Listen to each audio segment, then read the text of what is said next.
Hi food lovers, చిటికలో చేసుకునే రెసిపీస్తో మీ ముందుకు వచ్చాను. చాలా సింపుల్గా, ఈజీగా, అలాగే ఫాస్ట్గా ఈరోజు మనం చేసుకునే రెసిపీ ఆవపెట్టిన అరటి కర్రీ.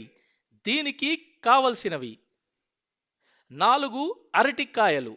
అరటికాయలు కుక్కర్లో పెట్టి ఉడికించుకుని చల్లారాక తొక్కు తీసి చేత్తో ఇలా చిన్న ముక్కలుగా చేసుకోండి. నీళ్లల్లో నానపెట్టుకున్న 2 స్పూన్ల ఆవాలు, 4 ఎండుమిర్చీలు,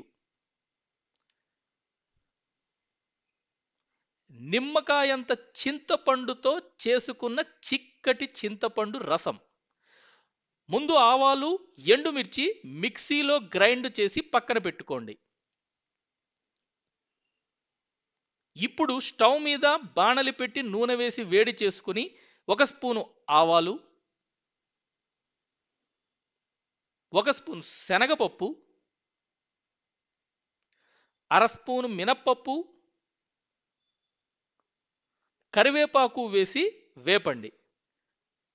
వెంటనే అరటికాయ ముక్కలు వేసి బాగా కలిపి మళ్ళీ వేపండి.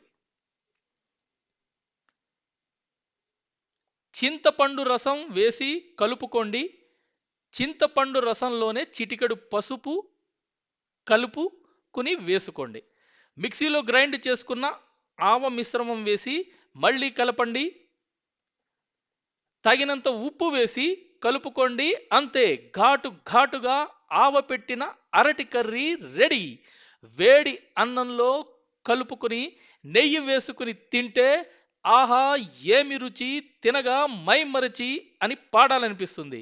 నోట్లో నీళ్లు ఊరుతున్నాయి కదా, వెంటనే చేసుకుని తినేయండి. గెస్ట్ వచ్చారని సడన్ గా మెనూ మార్చి అత్తగారు కొడితే పల్టీ, మీకోసమే స్పెషల్ కర్రీ అని చేసి పెట్టు నువ్వు ఆవ పెట్టిన అరటి. మీరు కూడా ఇలాంటి కామెంట్స్ చేయండి. మరొక అద్భుతమైన వంటతో మళ్ళీ మీ ముందుకు వస్తాను. Bye bye.